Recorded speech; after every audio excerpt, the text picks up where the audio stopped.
ఆయనకు కృతజ్ఞతాస్తుతులు చెల్లించుడి. కీర్తనలు 118 అధ్యాయము 29 వచనం. మేలు జరిగినా కీడు జరిగినా ఆయనకు కృతజ్ఞతాస్తుతులు చెల్లించాలి. దేవుడు ప్రతి సమయములలో మనలను ఆదుకుంటూ సజీవుల లెక్కలో ఉంచాడు మరియు శోధనలలో పడిపోకుండా కీడు నుండి తప్పిస్తున్నాడు.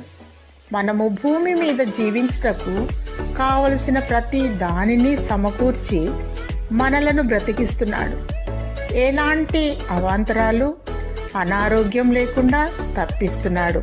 అందుకే దేవునికే మహిమ కలుగునుగాక.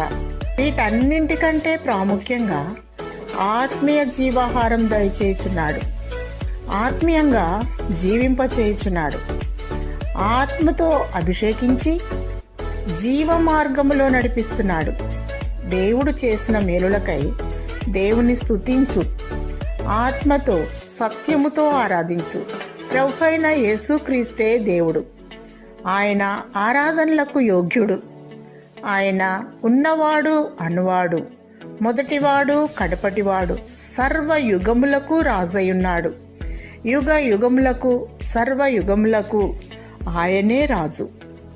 సర్వయుగములకు ఆయనకే మహిమ కలుగునుగాక. దేవుడు నీకు నిత్య జీవము దయచేయునుగాక. ఆమేన్.